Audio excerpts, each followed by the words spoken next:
ये 12th का topic है पार्शियल फ्रैक्शन। तो पार्शियल फ्रैक्शन में क्या होता है, मतलब जैसे दो टाइप के इंटीग्रल फंक्शन होते हैं। एक तो आपको पता है कि एफ है, ए नॉट है, एक्स का पावर 1 है, ए वन एक्स का पावर 2 है, ए थ्री एक्स का पावर 3 है, और ये कहाँ तक जा रहा है, ए एन एक्स का पावर एन तक। ये पॉलिनोमियल फंक्शन है। ये कौन सा फंक्शन है? पॉलिनोमियल फंक्शन है एफ एक्स। तो ये पॉलिनोमियल फंक्शन के बारे में बता रहा है, लेकिन यहाँ पे एक वर्ड आता है प्रॉपर इंटीग्रल, दूसरा इम्प्रॉपर इंटीग्रल। एक आता है प्रॉपर इंटीग्रल और दूसरा इम्प्रॉपर इंटीग्रल। अब आपको पता है रेशनल नंबर के बारे में, क्या है रेशनल नंबर के बारे में? मतलब जैसे यहाँ पे P X by Q X है और Q X not equal to ये, लेकिन ये जो पी एक्स और क्यू एक्स है ये भी क्या है, ये भी क्या है, पॉलिनोमियल है। ये भी क्या है, पॉलिनोमियल है। तो ऐसा जैसे पी एक्स में जो पावर होता है, पी एक्स में जो पॉलिनोमियल का जो पावर होगा, अगर पावर इसका पी एक्स का या ये कहे तो डिग्री अगर ग्रेटर देन हो किससे, क्यू एक्स से, किससे, क्यू एक्स से, तो वो कहलाता है इम्प्रॉपर इंटीग्रल। वो क्या कहलाता है, इम्प्रॉपर इंटीग्रल। लेकिन अगर मान लो पी एक्स का जो डिग्री है, डिग्री ऑफ पी एक्स क्या है, degree of P x less than क्या है, क्यू एक्स के डिग्री से अगर कम है, तो ये क्या होगा, प्रॉपर इंटीग्रल। ये क्या होगा, नहीं ये होगा प्रॉपर इंटीग्रल। ये क्या होगा, प्रॉपर इंटीग्रल। मतलब डिग्री ऑफ पी एक्स, यहाँ का जो डिग्री है वो क्या है, जैसे लेट से x plus 3 upon X square minus x plus 2 ऐसा है। तो यहाँ पे क्या है, एक्स का डिग्री कितना है 1 और इसका क्या है 2 है। इसका मतलब क्या है कि जब ये वाला क्या है छोटा है, मतलब इसका डिग्री छोटा है इससे, डिनोमिनेटर से, तब ये कौन सा कहलाएगा, प्रॉपर इंटीग्रल। और जब इम्प्रॉपर कब हुआ, जब यहाँ पे एक्स का power 4 x square something like that ऐसे हो, और यहाँ पे एक्स स्क्वायर माइनस 1 ऐसा कुछ करके। तो यहाँ पे क्या है, ये पावर 4 है और ये क्या है 2 है, तो ये क्या कहलाएगा, इम्प्रॉपर इंटीग्रल। तो जो पार्शियल फ्रैक्शन लगता है वो किस में लगता है, प्रॉपर इंटीग्रल के लिए। कौन से में लगता है, प्रॉपर इंटीग्रल के लिए। और जो इम्प्रॉपर इंटीग्रल होता है उसको पहले क्या करते हैं, न्यूमरेटर को किससे डिवाइड करते हैं, डिनोमिनेटर से डिवाइड करते हैं। किससे डिवाइड करते हैं, डिनोमिनेटर से डिवाइड करते हैं। और डिनोमिनेटर से डिवाइड करने के बाद क्या करते हैं, इसको हम प्रॉपर इंटीग्रल में चेंज करते हैं। क्या करते हैं, प्रॉपर इंटीग्रल में चेंज करते हैं। कैसे, प्रॉपर इंटीग्रल में कैसे चेंज करते हैं, इसको डिवाइड करेंगे और डिवाइड करने के बाद इसका रिमाइंडर खुद ब खुद तब तक रिमाइंडर को सोल्व करते जाएंगे जब तक रिमाइंडर इसके डिग्री से छोटा ना आ जाए। ठीक है, उसके बाद उसको कैसे लिखते हैं, जो आपका क्वोशिएंट होता है उसको इस साइड लिखते हैं प्लस रिमाइंडर अपॉन क्या लिखते हैं, डिवीजन। क्या लिखते हैं, डिवीजन। और क्वोशिएंट का जो इसकी को इसी वाले को ऐसे फॉर्म में लिखते हैं, तो रहेगा तो सेम ही। इसको अलग इंटीग्रेट करते हैं और इसको अलग इंटीग्रेट करते हैं। ये इंटीग्रेट होगा किससे, पार्शियल फ्रैक्शन से। किससे, पार्शियल फ्रैक्शन से। तो अभी आपने देखा प्रॉपर इंटीग्रल और इम्प्रॉपर इंटीग्रल कैसे, पार्शियल फ्रैक्शन किसमें यूज होता है, प्रॉपर इंटीग्रल में। किसमें यूज होता है, प्रॉपर इंटीग्रल में। अभी क्या है, आगे देखते हैं प्रॉपर इंटीग्रल को कैसे सोल्व करते हैं, पार्शियल फ्रैक्शन कैसे इस्तेमाल करते हैं। मतलब अभी हमने देखा कि जो डिनोमिनेटर है आपका क्या है, डिनोमिनेटर है। तो जो डिनोमिनेटर है उसमें क्या हो रहा है, अगर ऐसा फॉर्म रहे आपका ax प्लस बी का फॉर्म है या ax माइनस बी का फॉर्म है, ये अलग अलग है, फैक्टर बने, क्या बने, फैक्टर बन रहा हो हमेशा। तो इसको कैसे हम इसके जगह पे क्या लेते हैं, जितना भी ये है इसके लिए क्या लेंगे, कांस्टेंट लेंगे। इसको क्या लिखेंगे, ax plus B, B upon X minus B. और इसके बाद क्या करेंगे, जो गिवन फंक्शन होता है उसको क्या करेंगे, टोटली सोल्व कर देंगे। क्या कर देंगे? सोल्व करेंगे और वहां से ए का वैल्यू और बी का वैल्यू निकालेंगे। कैसे? कोफिशिएंट को कंपेयर करके। इसका जो डिग्री आएगा और इस पे जो टोटल इंटीग्रल का जो डिग्री दिया हुआ है, मतलब न्यूमरेटर अपॉन डिनोमिनेटर, तो न्यूमरेटर के इससे इक्वेट करेंगे और इसका जो x का फैक्टर है, x का पावर 1 रहेगा तो इसके साथ इक्वेट करेंगे। b के जो रहेगा फैक्टर कांस्टेंट रहेगा तो उसको उसके साथ करेंगे। अब वो देखते हैं कैसे हो रहा है ये चीजें। तो जैसे ये आपने देखा अभी, जैसे मान लो यहाँ पे क्वेश्चन है, x-1 अपॉन x-3 और यहाँ x+4 ऐसा कुछ दिया हुआ, इंटीग्रेशन दिया हुआ। क्या दिया हुआ? इंटीग्रेशन दिया हुआ ये। तो अब ये कौन से फैक्टर का है? ये डिनोमिनेटर में क्या देख रहे हैं, यहाँ क्या है? x+b और x-b। तो यहाँ पे क्या है? x-3 और x+4। तो इसका मतलब क्या है? इसके जगह पे क्या लिख सकते हैं? पार्शियल फ्रैक्शन अप्लाई करेंगे तो क्या लिखेंगे? -3 और x+4 इज इक्वल टू, यहाँ पे क्या लिखेंगे इसके जगह पे? a/x-3 b/x+4। अब क्या करेंगे? इसको सोल्व करेंगे। इसको क्या करेंगे? सोल्व करेंगे। और सोल्व करने के बाद क्या आएगा वो मैं बता रहा हूँ कैसे इसको पार्शियल फ्रैक्शन अप्लाई करने के बाद कैसे होता है। 1 बाय 1 देखेंगे विद एग्जांपल। अभी ये क्या हुआ, यहाँ पे तो रहेगा एज इट इज। अब ये क्या हुआ? a पे power x+4 b into x-3 और ये x-3 और x+4 ये कैंसिल आउट हो जाएगा। अब यहाँ पे जो x-1 है, यहाँ है a plus B into x+4a+3b। अब देखना है कोफिशिएंट को इक्वेट करेंगे, मतलब यहाँ x कोफिशिएंट क्या है? a प्लस बी और यहाँ पे क्या है? 1। तो यहाँ पे क्या हो जाएगा? एक equation a plus B equal to 1। दूसरा क्या है? 4a+3b is equal to -1। यहाँ से a और b का वैल्यू निकालेंगे और सिंपल इसको इंटीग्रेट कर देंगे। अब जैसे यहाँ से a की जगह पे क्या पुट कर सकते हैं? 4 1 minus b 3 b is equal to -1 4 - 4b plus 3b is equal to -1।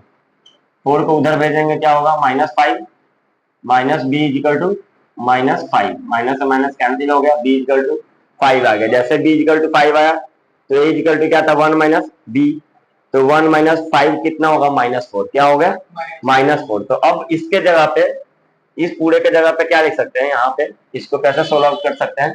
इसी के जगह पे क्या था? a/x-3। तो क्या हो गया?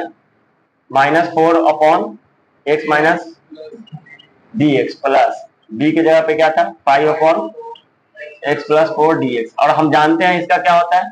-4 कांस्टेंट है, बाहर आ जाएगा। ये क्या हो जाएगा? log of x-3। ये क्या है? 5 कांस्टेंट है, बाहर आ जाएगा। ये क्या हो जाएगा? log ऑफ x+4 और प्लस c। आंसर हो जाएगा। इस तरह से हमने देखा कि वन टाइप डिस्कस किया कि अगर इसको फैक्टराइज करके जितना कॉमन फैक्टर होगा, लिस्ट फैक्टर जो होगा, वो फैक्टर करने के बाद यहाँ पे इसको ऐसे करते हैं। अगर यहाँ पे एक और रहता, यहाँ पे x+b है, x-b है, यहाँ पे bx+c रहता, तो यहाँ पे एक और क्या कर देते हैं? कांस्टेंट के साथ लिख देते हैं प्लस में। तो इस तरह से टाइप 1 आपको पता चल गया। अब देखते हैं दूसरे टाइप का। दूसरे टाइप का क्या है? मान लो ऐसा है डिनोमिनेटर। कैसा है?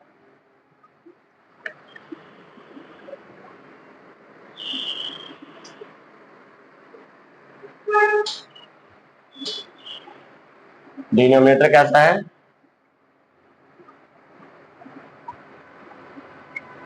या ऐसा लिख देता हूं, x+q अपॉन ax-b का होल स्क्वायर ax+b। ऐसा लिखा हुआ है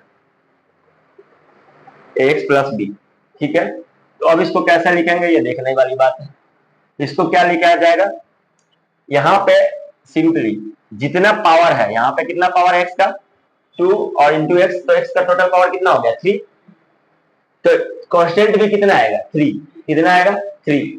तो यहाँ पे क्या लिख दिए? a upon ax-b b upon ax-b का होल स्क्वायर और सी अपॉन ए एक्स प्लस बी।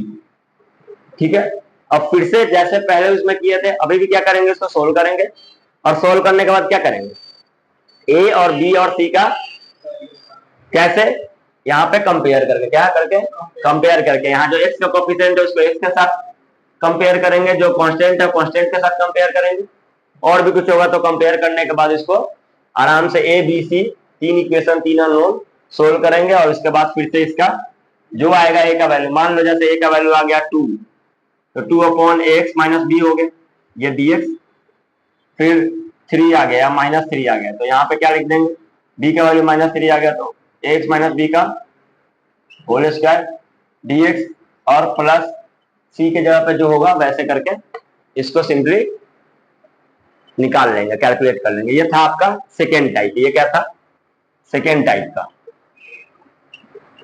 ठीक है, अब यहाँ पे कैसे अब थर्ड टाइप देखते हैं, क्या है, ये सेकेंड टाइप समझ में आ गया कि कैसे कांस्टेंट लेते हैं। अभी मैं एग्जांपल दूंगा, इसका भी एग्जांपल दिया जाएगा आपको। अब थर्ड टाइप क्या है,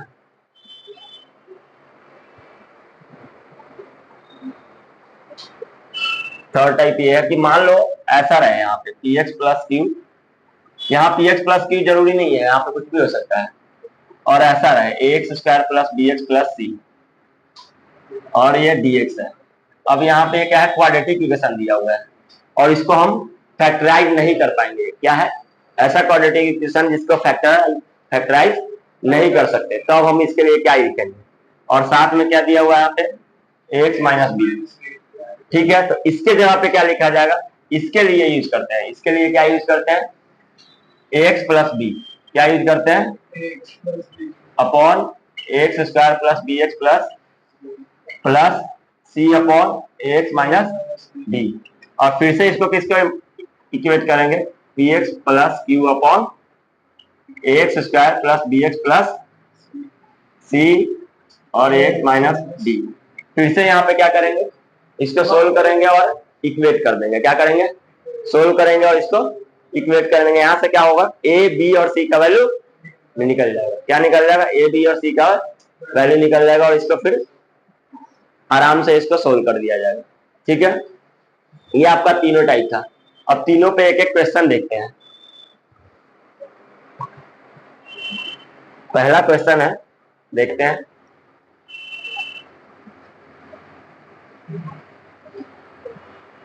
पहला क्वेश्चन है आपका,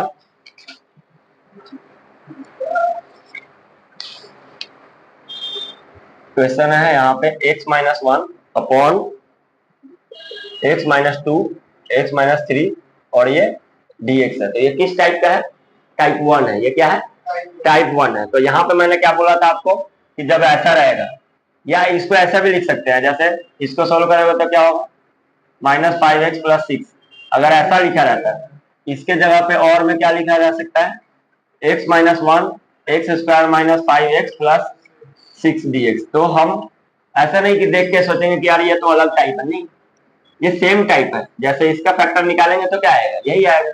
तो ये हमें फैक्टराइज करके देखना है, अगर फैक्टराइज नहीं होगा तो अब ये थर्ड टाइप का हो जाएगा। ठीक है ना, तो ये फैक्टर करना है आपको। तो अब इसको क्या लिखा जाएगा, x minus 1 upon x minus 2 x minus 3 a upon x minus 2, नमस्ते, x minus 2 plus b upon x minus, यहाँ x माइनस 1 है अपॉन ये ले लिए, यहाँ पे इसको सोल्व करेंगे तो ये आ गया, आपको पता होगा ये सब। तो अब यहाँ ये और ये कट जाएगा, इससे कोई दिक्कत नहीं, इक्वल टू में है। अब यहाँ पे देखिए क्या x का कोफिशिएंट क्या है, a plus B into X, और यहाँ पे क्या है -3a माइनस 2b, और यहाँ पे क्या है x माइनस 1। तो यहाँ कंपेयर करेंगे, कोफिशिएंट x का क्या है 1 है, यहाँ पे क्या है a प्लस बी है, तो क्या होगा a plus B equal to 1। दूसरा क्या है -3a minus 2b equal to -1, minus common लेंगे तो क्या होगा 3a प्लस 2b 1, यहाँ b इक्वल टू क्या है 1 माइनस a। अब यहाँ पे पुट कर देंगे तो 3a plus 2 into minus 2a equal to क्या हो गया 1, अब इसको सोल्व करेंगे तो 3a माइनस 2a क्या होगा a, और प्लस 2 को उधर भेजेंगे तो क्या होगा -2। तो ये a का वैल्यू क्या निकलेगा -2 + 1, तो क्या हो गया -1। वैसे जब a का वैल्यू -1 आ गया तो b का वैल्यू क्या हो जाएगा 2। तो अब देखो यहाँ पे क्या हो गया, इसी के जगह पे यहाँ a का वैल्यू और b का वैल्यू आप नोट डाउन कर सकते हैं। अब इसके जगह पे क्या हो गया, अभी हमने इसको सोल्व कर लिया, इसके जगह पे क्या लिखेंगे a का वैल्यू -1 और b का वैल्यू 2। तो यही क्या लिखा हुआ था यहाँ पे, इसी के जगह पे क्या लिखेंगे a बाई क्या था x -2, तो a का वैल्यू क्या है -1/x-2 dx ये है, प्लस b बाई क्या है x-3, तो b का वैल्यू क्या है 2, तो 2 बाई क्या हो गया x-3 dx। अब इसको क्या करेंगे, बस सिंपल है, इसको सोल्व कर देंगे। क्यों, क्योंकि कांस्टेंट ये बाहर आ जाएगा -1। यहाँ पे क्या हो गया log x-2, यहाँ पे क्या आ गया 2 बाहर आ गया, यहाँ पे क्या हो गया log x-3 + c answer.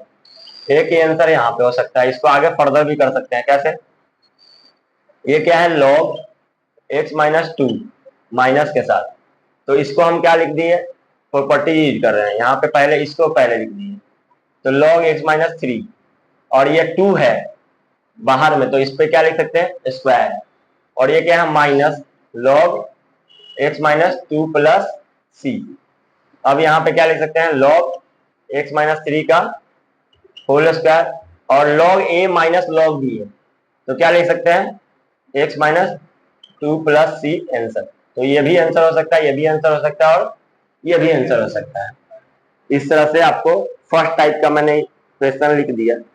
Second type का क्वेश्चन मैंने लिखा हुआ ऑलरेडी, देखिए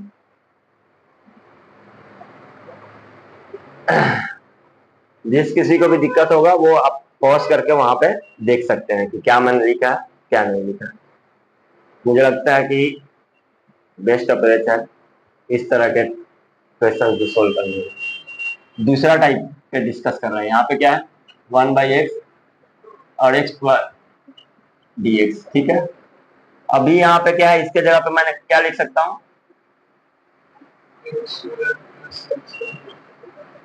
तो यहाँ पे क्या आ गया a/x+1 और b/x+1 का होल स्क्वायर और c/x। बस ये सेकेंड टाइप था अभी जो डिस्कस किए थे। अब यहाँ पे क्या होगा ax+1 b × 1 + c ax+1 × x भी होगा, क्योंकि एलसीएम में टोटल आएगा x+1 का होल स्क्वायर। तो यहाँ पे b x आएगा, क्या आएगा x आएगा, और यहाँ पे क्या आएगा c में x+1 का होल स्क्वायर। अब इसको जब सोल्व करेंगे, अब यहाँ पे क्या है सारा कांस्टेंट, सिर्फ कांस्टेंट का वैल्यू दिया हुआ, बाकी तो कुछ दिया हुआ है नहीं, तो यहाँ पे डायरेक्टली करते हैं इसी को ax² + x + bx + c